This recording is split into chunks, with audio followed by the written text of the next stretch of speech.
Bonjour à tous, bonjour. Donc j'attends de voir si quelques personnes arrivent, le temps que les gens prennent conscience qu'il est 14h33. En attendant, pour ceux qui ne me connaissent pas, qui ne m'ont pas encore vue, je m'appelle Lise Rousselière, je suis sexothérapeute sur Avignon. J'ai une formation à la base de kinésithérapeute. Et j'ai beaucoup d'attrait pour ce qui est hypnose, les pierres, d'où vous verrez dans mes ateliers où on parlera de l'énergétique et des pierres.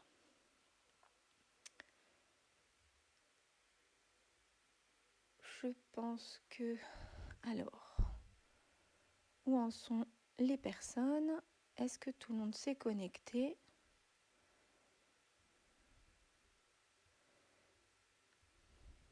Bon, on va commencer.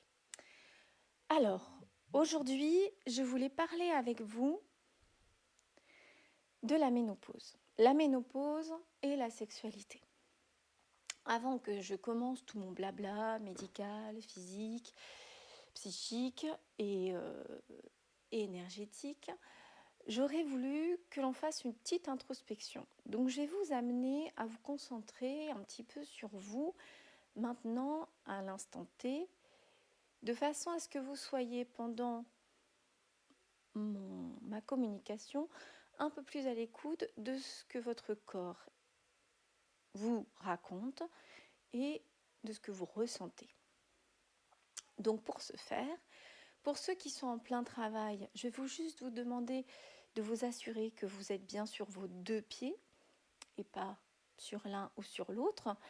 Pour ceux qui sont chez eux, alors je vous invite à trouver une position confortable, si possible assise, avec les pieds au sol, ni trop tendus, ni trop relâchés. On va commencer par respirer tranquillement. Vous allez inspirer, laissez l'air venir, entrer par votre nez, passer à l'arrière de votre gorge. Gonflez votre poitrine et votre ventre et soufflez. Quand vous soufflez, vous laissez l'air sortir naturellement. Ne forcez pas. Inspirez, ne prenez pas une inspiration forcée, inspirez naturellement. Laissez l'air rentrer dans votre corps. À chaque inspiration, vous allez laisser l'air venir traverser tout votre corps jusqu'à vos pieds. Que vous sentiez vos pieds soient bien stables dans le sol. Que votre assise et votre ancrage soient bien prononcés dans le sol. Quand vous inspirez et quand vous soufflez, si vous portez attention sur votre corps, vous pouvez sentir votre thorax, vos côtes qui s'écartent et qui se rapprochent. Vous pouvez sentir votre ventre qui se gonfle et qui se dégonfle. Maintenant, plus subtilement, vous pouvez essayer de porter votre attention, votre regard sur votre périnée. Quand j'inspire, mon périnée va avoir tendance à se relâcher. Et quand je souffle, il va avoir tendance à retrouver une tonicité de base, à remonter légèrement. Peut-être qu'il va vous falloir quelques exercices, quelques entraînements avant de sentir ce périnée. Nous pourrons voir dans un prochain atelier le périnée, sa constitution, son fonctionnement physique et comment aller le chercher de manière énergétique. Mais ce n'est pas notre sujet de discussion aujourd'hui. Restez donc concentrés sur votre respiration, sur ce que vous ressentez, sur vos émotions, vos sentiments. Si je vous pose la question, qu'est-ce que la ménopause représente pour vous ? En tant qu'homme, en tant que femme. Car cet atelier aujourd'hui n'est pas forcément destiné qu'aux femmes traversant cette période, non. Il est aussi destiné aux partenaires, aux conjoints qui accompagnent justement leur compagne, leur ami dans cette période. Il est aussi destiné aux jeunes femmes qui prochainement passeront par cette phase de vie, afin de mieux se préparer et d'être en phase avec soi-même. Donc voilà, que vous raconte votre corps? Quels sentiments? Qu'est-ce qui vous dit? Alors, vous essayez de garder cette sensation de profondeur à l'intérieur de vous, cette connexion, et on va maintenant parler un petit peu plus de choses cartésiennes. Ménopause. Méno signifie en grec pause, pause des règles. La femme va naître à sa naissance avec son stock de follicules ovariens. Ce stock va commencer à diminuer à partir des premières règles. L'épuisement ovarien va amener la période de préménopause. Il y aura toujours quelques follicules. Les règles vont devenir irrégulières. Une fois ce stock complètement épuisé, nous allons passer au second stade de arrêt de sécrétion œstrogénique. Et on va rentrer dans un cycle sans règles. Au bout d'une année sans menstruation, on va pouvoir parler de ménopause établie. L'arrêt œstrogénique peut se faire de façon brutale ou de façon progressive. Il n'y a pas une seule façon de s'installer. Donc dans l'esprit des gens, on va arrêter d'ovuler. Voilà ce qui se passe physiquement, un arrêt d'ovulation. La sécrétion d'androgènes, elle, par contre, va continuer et c'est ce qui va permettre de maintenir aussi une certaine sexualité. Les symptômes. Les symptômes que vous allez retrouver principalement sont alors de 3. Les bouffées de chaleur, les crises de sueur et la sécheresse vaginale. Là, la plupart des femmes vont se dire « Ouh là là, ça y est, c'est la ménopause ». Et comment réagissez-vous à ça? Qu'est-ce que vous pouvez ressentir avec ces 3 symptômes? Comment vous sentez-vous en tant que femme? À quoi ça vous amène en pensée, en croyance? Physiquement, il peut y avoir d'autres symptômes, des vertiges, des étourdissements, des prises de poids, des douleurs articulaires, des douleurs musculaires, des douleurs à la poitrine, des constipations, des prurites. Pouf, mon Dieu, plein de symptômes. Rassurez-vous, toutes les personnes n'ont pas forcément tous ces symptômes en même temps. Mais c'est un tel bouleversement hormonal, comme à l'adolescence, que forcément le corps a un peu de mal à tout gérer en même temps. Au niveau psychocomportemental, il peut y avoir des insomnies, des troubles du sommeil, du coup une asthénie, de l'irritabilité, de la perte d'attention et de la perte de mémoire. Non, mesdames, ce n'est pas forcément Alzheimer. Tout simplement, vous êtes fatigué par ces changements, comme vous l'aviez pu être, si c'est votre cas, lors de vos grossesses et après vos accouchements. Des pertes de mémoire ne sont pas rares dans cette phase de vie-là. Au niveau biologique, du coup, comme on l'a dit précédemment, il y a un arrêt de sécrétion d'œstrogènes. Mais ce n'est pas le seul responsable des troubles sexuels. Il peut y avoir d'autres facteurs qui entrent en cause. C'est difficile, en fait, à 50 ans, c'est vrai que j'ai oublié de vous dire là, généralement la ménopause arrive vers 50 ans, c'est difficile de faire la part des choses entre le vieillissement et la ménopause, durant laquelle, en fait, il y a une baisse globale de toutes les hormones, la sexualité et la ménopause. Alors, rassurez-vous, c'est pareil, hein, tous les symptômes ne sont pas les mêmes pour tout le monde. Les quelques symptômes que je vais vous citer, les facteurs que je vais vous donner, sont des facteurs qu'on a retrouvés les plus fréquents, ceux qui sont dans les études.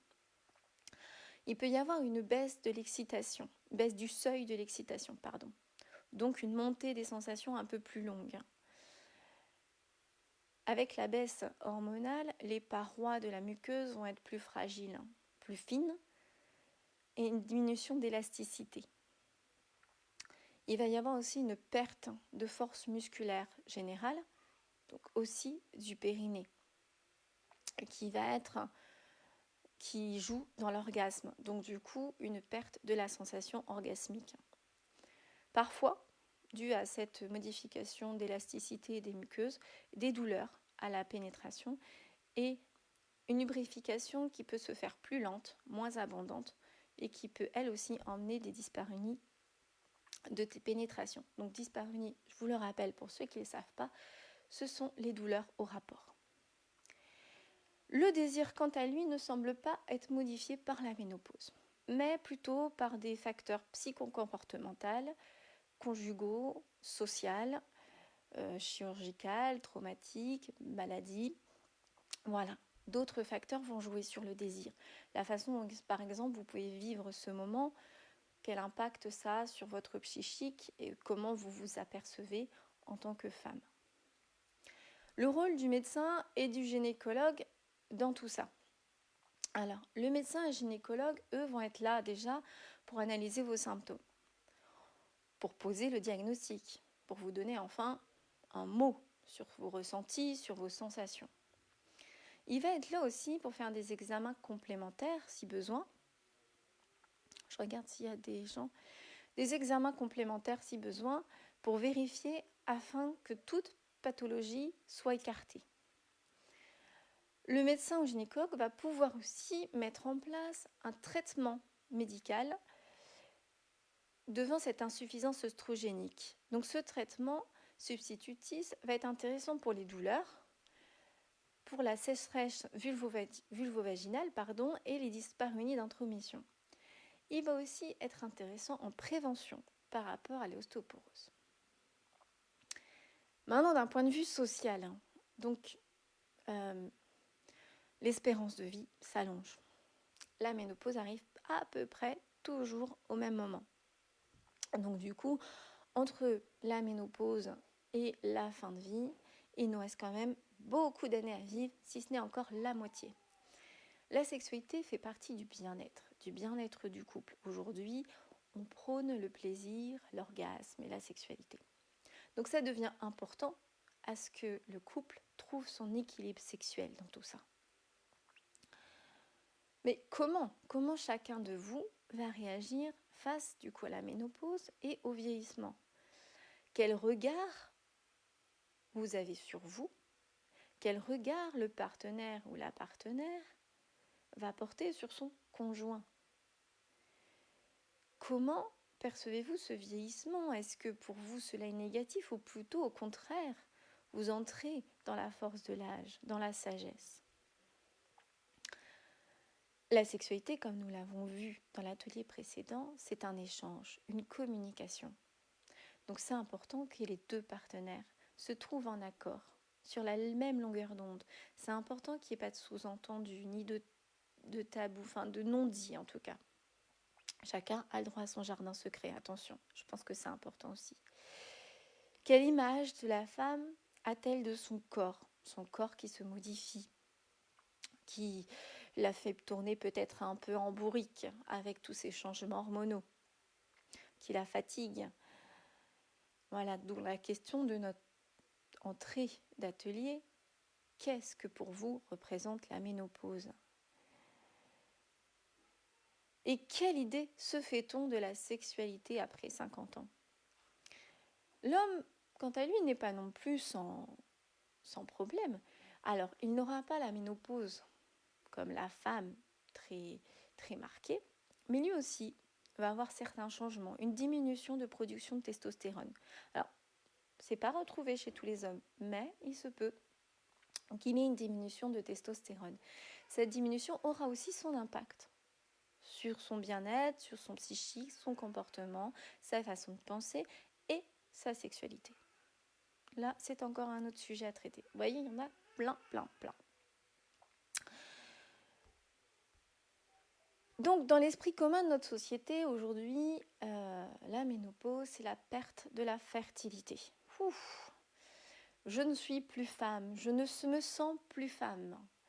Je ne suis plus femme parce que je ne peux plus procréer. Pensez-vous vraiment que la femme ne sert qu'à procréer? Dans ce cas-là, mesdames, si on ne sert qu'à une chose, c'est bien dommage. Je suis tombée récemment sur une vidéo d'un homme transgenre qui racontait sa transformation et qui disait justement qu'il s'est toujours senti femme. Et j'ai été très touchée par son témoignage parce que pour lui, se sentir femme, ce n'était pas qu'une question d'organes sexuels, C'était pas qu'une question de corps, il était sa femme dans l'âme et dans le cœur. Et souvent ça, en tant que femme, on l'oublie parce qu'on a toujours vécu avec notre corps, on a toujours été identifié en tant que femme parce qu'on a un vagin, un utérus, une poitrine, et non parce qu'on est femme à l'intérieur de nous.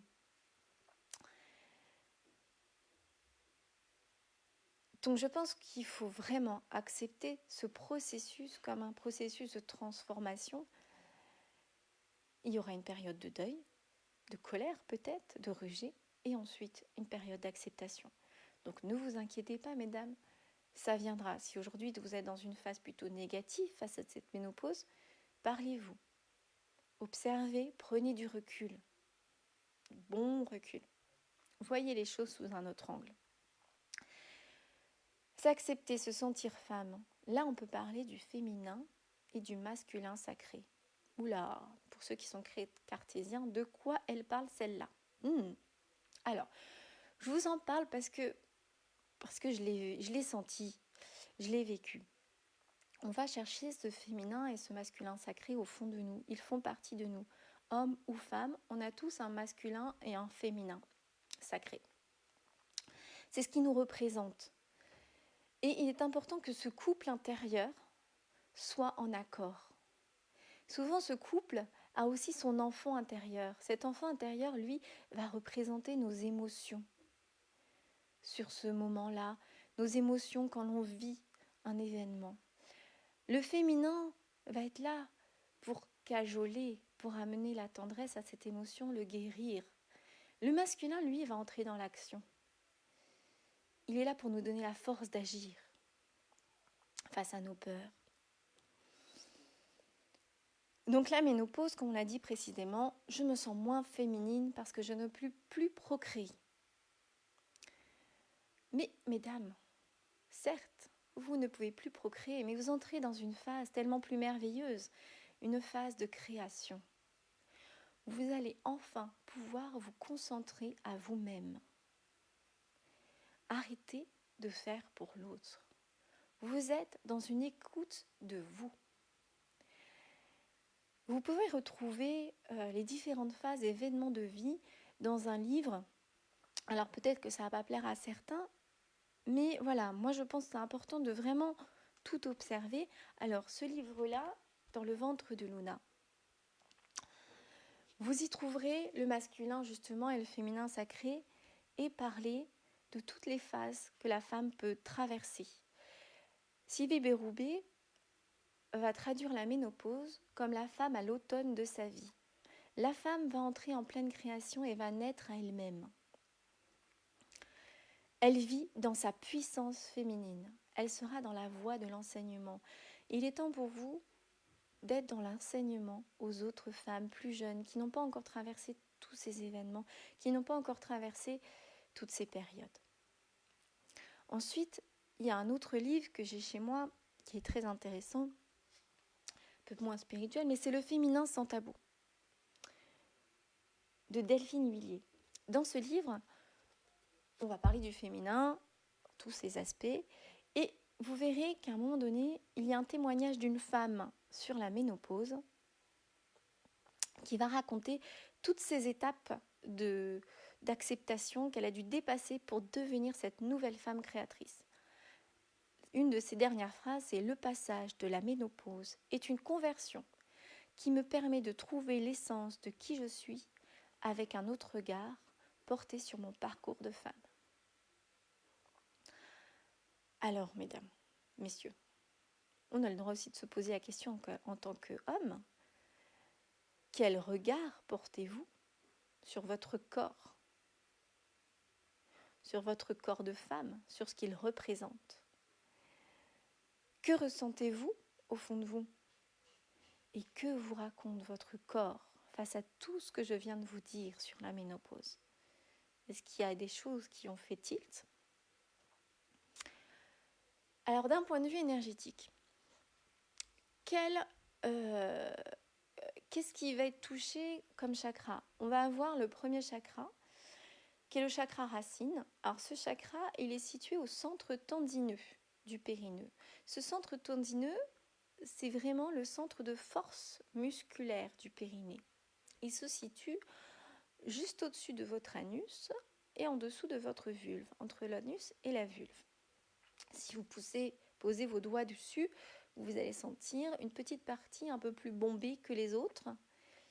Vous pouvez sentir, justement en posant votre doigt dessus, quand vous contractez, que ça s'aspire et quand vous relâchez, ça se détend sous vos doigts. Voilà votre centre tendineux du périnée. Donc ce chakra racine est situé ici. Qu'est-ce qu'il va faire ce chakra racine?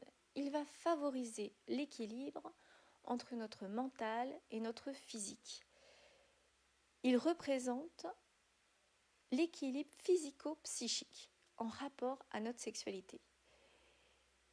Il a encore plein d'autres fonctions, bien sûr. Il est également le premier point d'énergie chez les hindous de ce qu'on appelle la Kundalini. Cette énergie qui vous réunit tous les chakras et qui vous fait sentir en unité. Oh non, je ne deviens pas folle, non, vous inquiétez pas. Je suis vraiment les pieds sur terre, mais je l'ai vécu.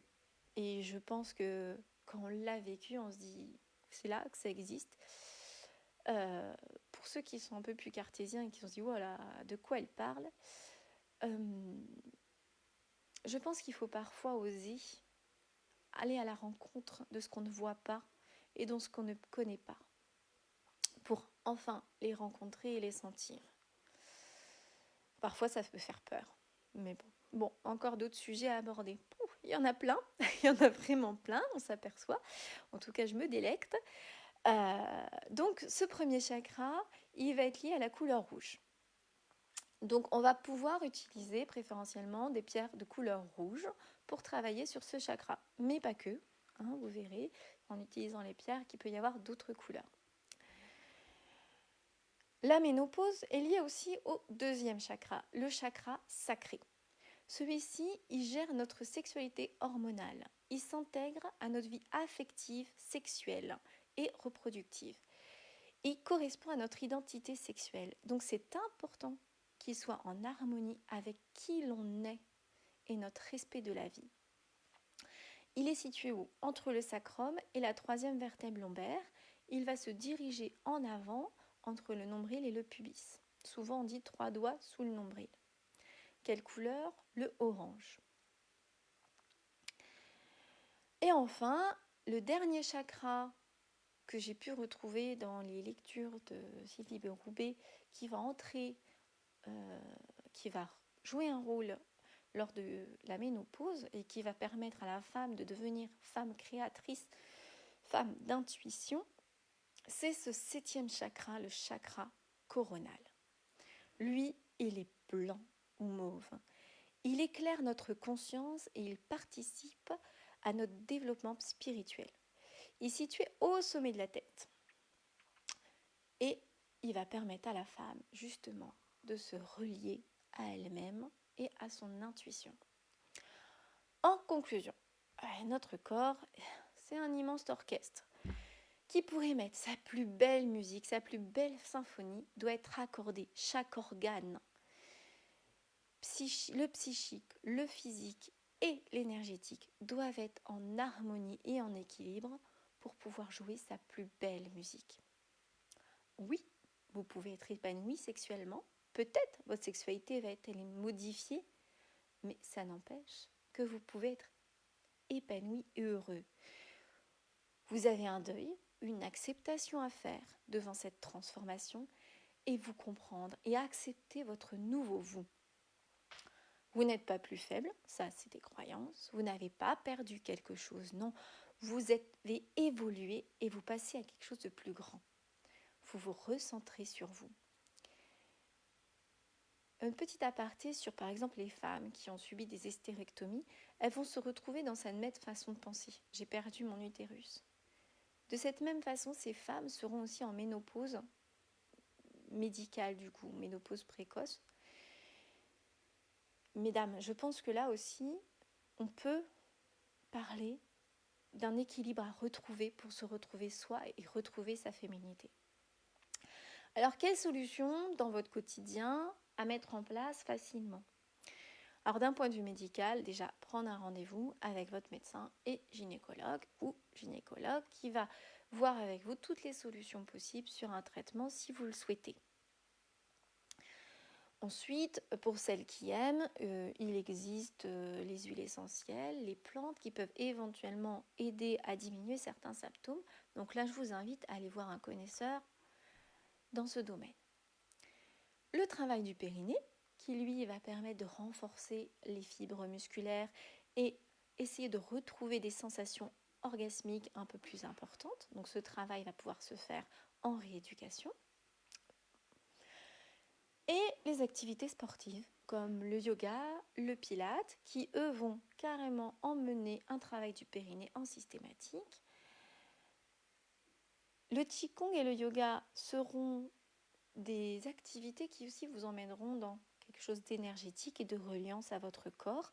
Le pilate, lui, sera plus une concentration sur vous-même, donc vous aider à bien ressentir votre corps. Il n'y aura pas d'énergétique, mais il y aura une tonification générale. Et puis bien sûr, il y a la danse pour retrouver votre féminité, la danse à deux, la danse seule. Pourquoi pas la danse de couple, justement, si le couple a besoin de se retrouver.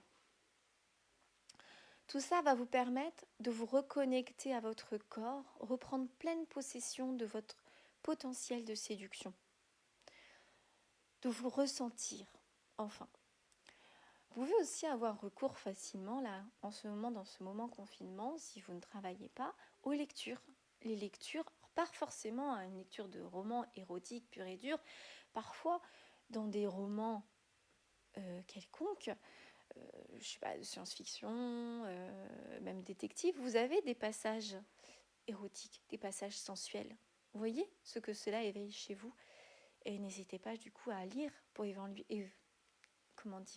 pour réveiller ce potentiel érotique si jamais vous l'avez un peu perdu. Ensuite, pour un travail plus approfondi, vous pouvez aussi aller voir un sexologue ou sexothérapeute.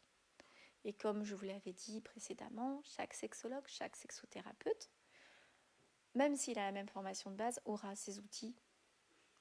Donc n'hésitez pas à choisir celui qui vous correspond à ce moment-là.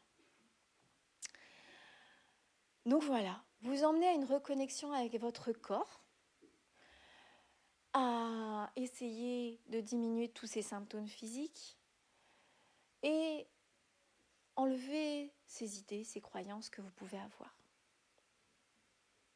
La sexualité, c'est avant tout se connaître soi, vivre en harmonie avec soi pour accueillir l'autre et recevoir. Avant de terminer, je voulais faire une petite aparté sur des pierres qu'on appelle les œufs de Yoni. Alors, les voici. Voilà. Alors, voici un œuf de Yoni en quartz, en cristal de roche, et un autre, je ne bouge pas trop, en cornaline. Vous voyez, par exemple, le premier chakra de la féminité, on travaillera avec celui-là, la cornaline. Alors, le but de ces pierres-là, un travail physique, de par leur poids, pour le renforcement musculaire, et un travail énergétique, de par leur constitution de pierre et tout ce qu'elles peuvent engendrer en soins énergétiques. Voilà, alors ça c'est encore un autre sujet à développer, mais je voulais vous les montrer. Ils existent de plusieurs tailles, si jamais vous avez envie d'approfondir le sujet de votre côté et essayer de travailler avec. Voilà, pour aujourd'hui c'est terminé. J'espère que vous avez apprécié ce dernier thème. Je ne crois pas, si je ne me trompe pas, je vais vérifier parce que je ne suis pas une pro de l'informatique. D'ailleurs, au passage, je remercie mon partenaire, mon cher et tendre qui m'accompagne, de m'avoir permis à avoir toute cette technique parce que j'en suis bien incapable de mettre en place tout ça toute seule. Et donc je vais essayer de refaire un ou deux derniers ateliers avant la fin du confinement. Ensuite, je vais reprendre mes activités professionnelles. Donc, je ne sais pas encore si ça sera à plein temps. Donc je verrai comment tout se passe par la suite, mais j'espère vous retrouver très très vite et je vous dis à bientôt. Passez une très belle fin de journée.